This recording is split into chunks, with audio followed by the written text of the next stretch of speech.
and welcome back to Vinyl Reviews with John. A succulent Chinese meal.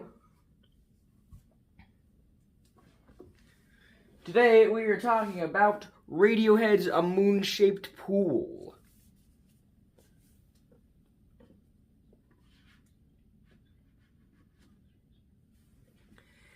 This album, released in 2016, is the most recent Radiohead album to date, and it is still unknown as to whether or not they're actually going to get back into the studio and make another album.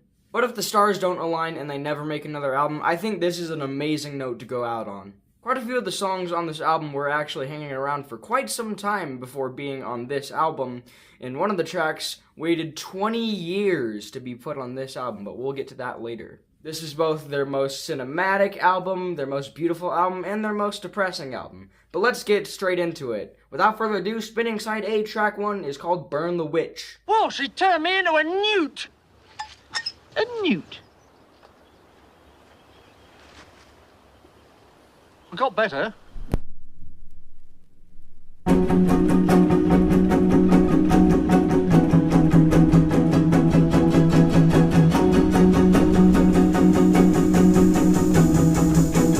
This song's about mob mentality. Do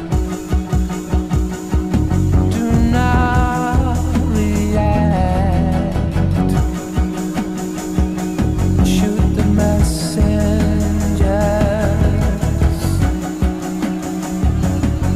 Now, I do have a soft spot for this song. This is the very first Radiohead song I ever heard besides Creep. And this is one of the singles released off of the album with a stop-motion animation music video. And it really gave me the heebie-jeebies. And this song is it's just really soaring. It's an amazing song, although I do feel like it feels a little bit disconnected from the rest of the album, and it also could have used a little bit more, like, instrumentation. It just feels pretty empty.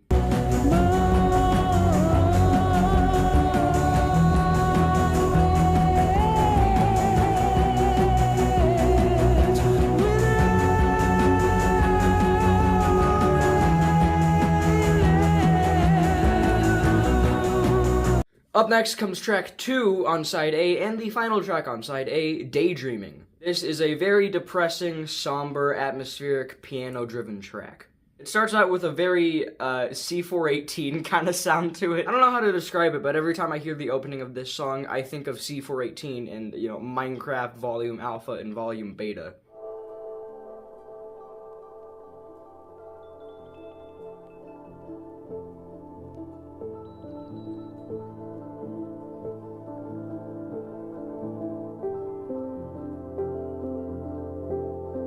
And Tom's vocal on this track is very somber and depressing and very just echoing through this vast soundscape. Beyond the point of no return, of no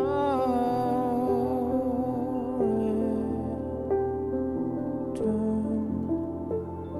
There's many different ways that you could view the lyrics to this song, but the two most common theories are that 1, it's about Plato's allegory of the cave, and 2, a failing relationship. Now, with the latter theory, it definitely would make a lot of sense, as Tom was going through a divorce with his wife at the time, which will come back in a massive way later. And overall, it just sets a very dreary, sad tone, until eventually Johnny takes over the piano, and it becomes sort of more optimistic, as these beautiful strings and this very wondrous, adventurous sounding piano passage. But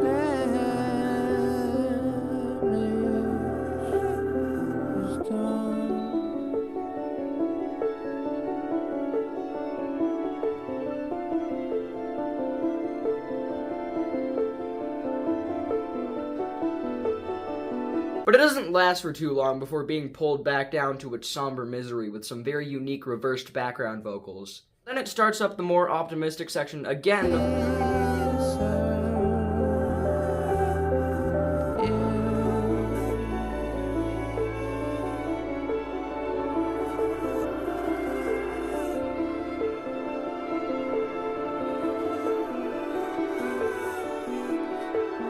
Before being pulled back down once again with some very icy sounding string sections.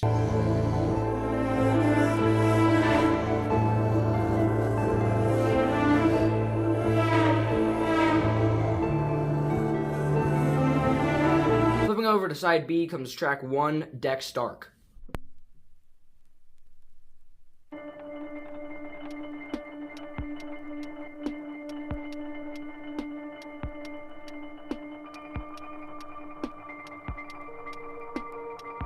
It starts out in a very calm, serene place, but with some very dark lyrics about, well, death and some sort of alien invasion. Get into your life, there comes the darkness. There's a spacecraft blocking out the sky.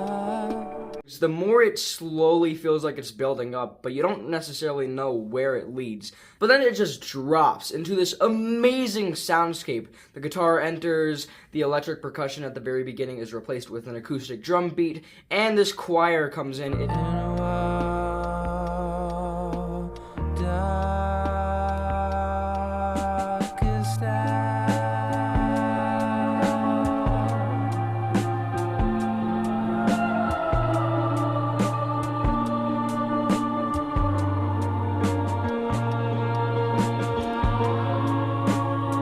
Tom just cries out over this vast, gorgeous sound. It is just magical. Your face in the glass, there was just a laugh, It's whatever you said,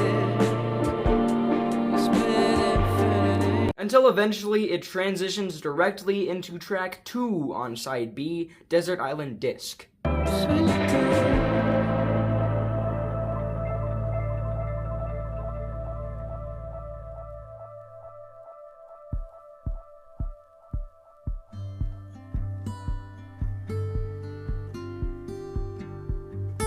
This song is built around a 7/4 time acoustic guitar part. It feels like you're exploring some unknown territory. And catching my reflection in a window, switching on a light, one I didn't know. I love how the vocal melody in the middle all of a sudden switches to being more sorrowful. Different types of love, different types of love, different types of love are possible. But then we come to an anger-fueled track called Full Stop. This track starts out with some sounds like you're outside of a club and the music's blaring.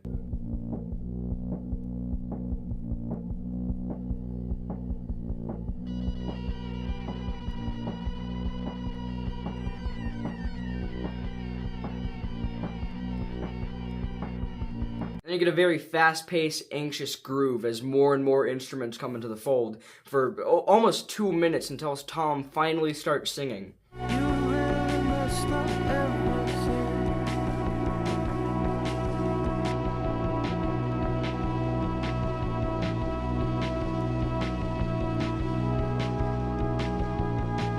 You really messed up everything. And then you have this very fast-paced groove with this mantra of the truth will mess you up.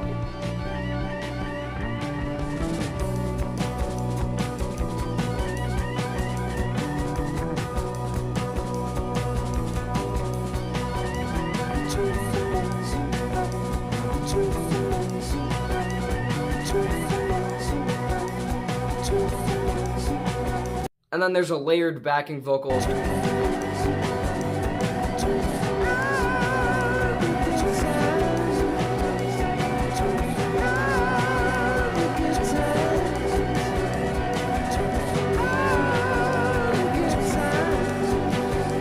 And then the last section of the song just continues this very desperate sounding, crying out in anger. It's so amazing.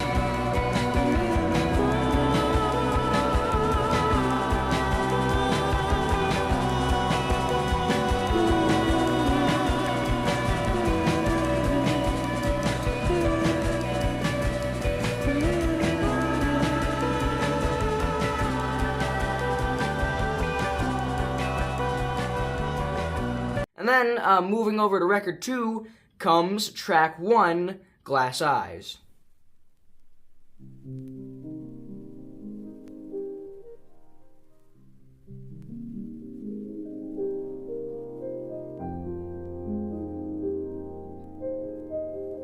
This is a very short piano interlude. It's very depressing. It starts out with some very beautiful piano playing and very beautiful string arrangement. Hey, it's me. I just got off the train. A frightening place.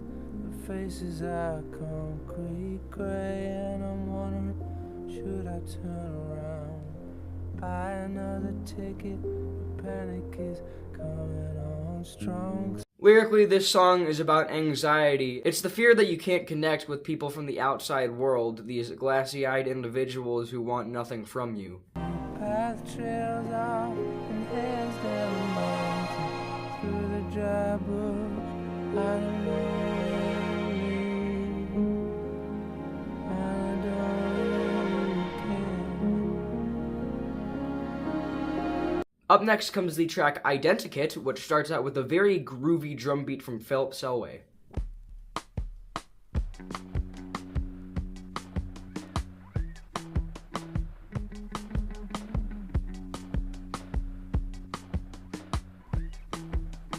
Kitty.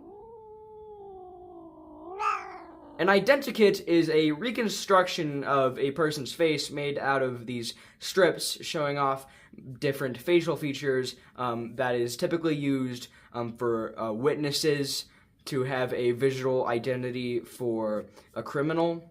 But this song isn't necessarily about that. In fact, Tom has stated that he has no clue what this song is about, and yeah, I can kind of see. Sweet face ones with nothing left inside that we all can love, that we all can love, that we all can love. I see you messing me around. I don't want to know. I don't want to know. I don't want. And the song just has a pretty insistent and angry sound to it. Broken hearts, make it rain, broken hearts, make it rain, broken hearts, make it rain, broken hearts.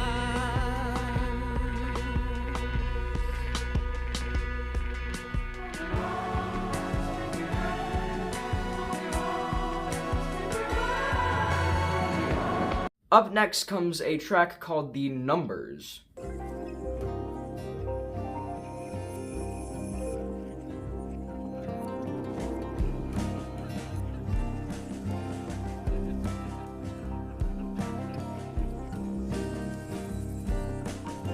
This song, similar to Burn the Witch, is about, well, political alienation. But this time, instead of being about mob mentality, it's just seemingly about how, well, Numbers don't decide. The system is alive. yeah, it's probably my least favorite song on the album. It's a really unique song, although it's one of the most forgettable tracks off of A Moon-Shaped Pool. Although I do really like the climax.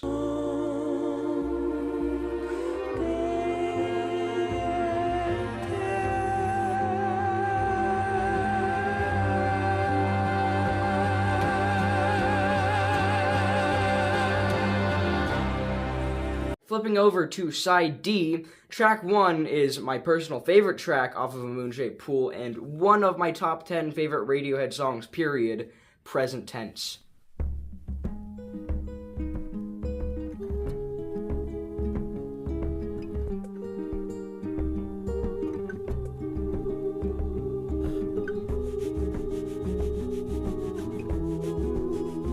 Once again, this song kind of has the vibe of the panic of a relationship that is going downhill.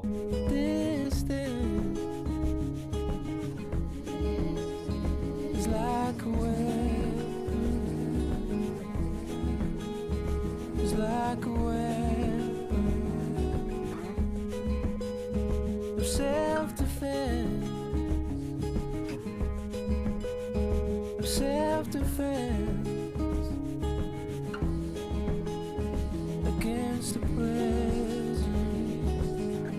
It's just such a beautiful, heart-wrenching song with a very gallopy groove to it. As my world comes crashing down,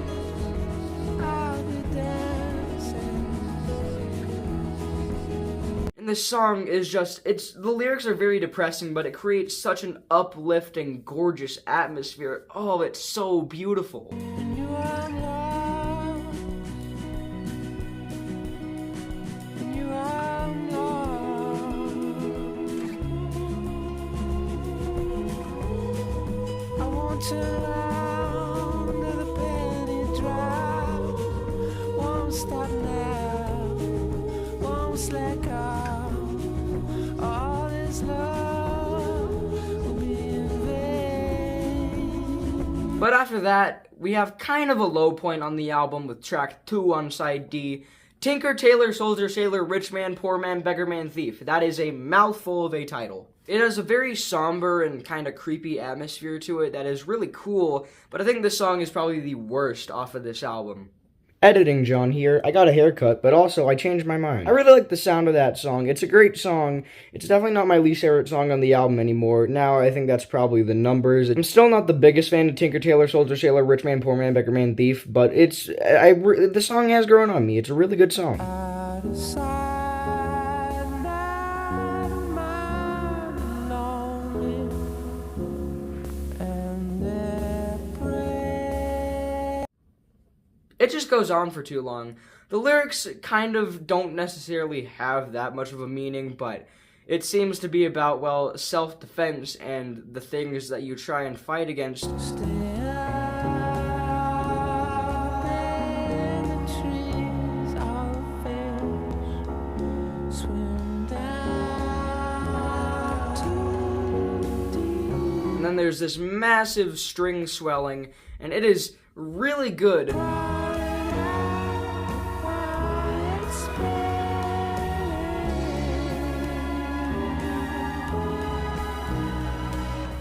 Before it transitions directly into True Love Waits.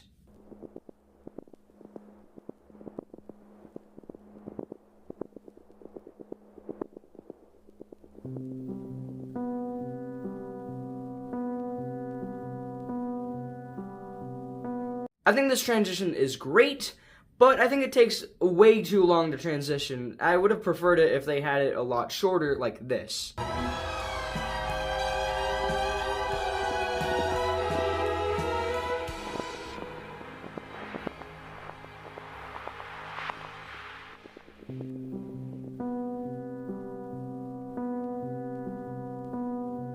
But then we come to the final track on this album, True Love Waits. God, this song is fucking depressing. This song is often touted as the most depressing Radiohead song, the saddest Radiohead song, and for very good reason. I'll drown my beliefs.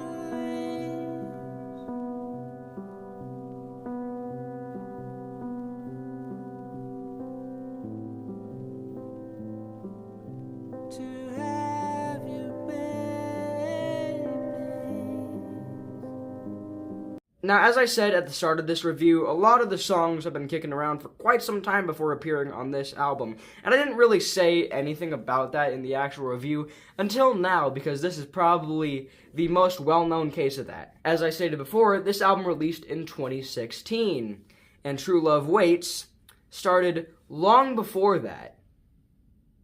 When they were promoting The Bends in 1995.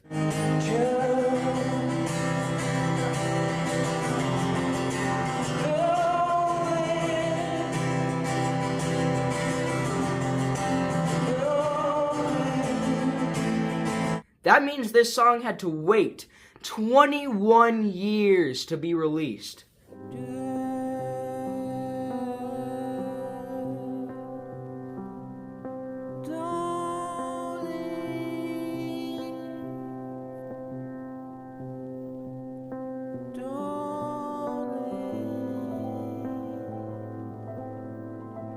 In the band and its fans, this song was notorious for almost never releasing because they tried it on pretty much every album leading up to this one, but they just couldn't get something that stuck with them. Nothing really felt right to them and worked, until eventually they tried out this depressing, gorgeous piano track in which they decided to put it out. I'm not living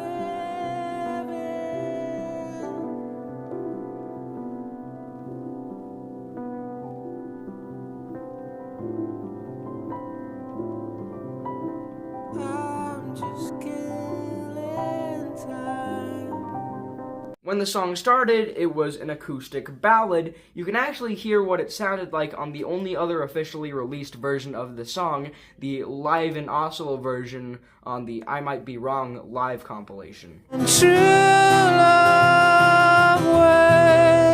waits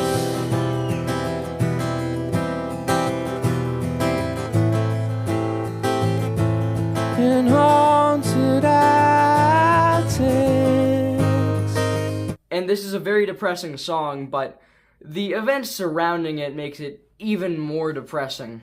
True Love Waits was originally written around the time that Tom and his wife Rachel Owens started dating, and so it was about the optimism of a relationship and not wanting to lose it. But if you remember what I had said previously in this review, at the time of making this album, they were going through a divorce. So now, this song is not necessarily about the optimism of a relationship, it's about you'll never be able to get it back. It's over. There might be nothing allowing you to go back to that thing except just reading the chapters of that relationship. And what's even worse is only a couple months after this album released, she died of cancer.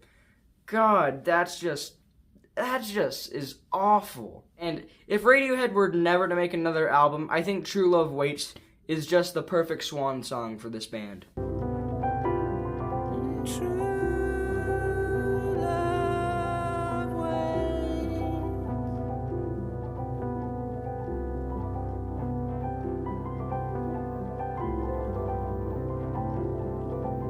in haunted attics.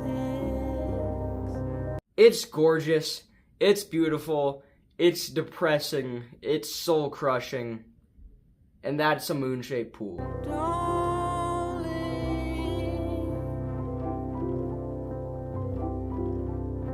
Don't leave.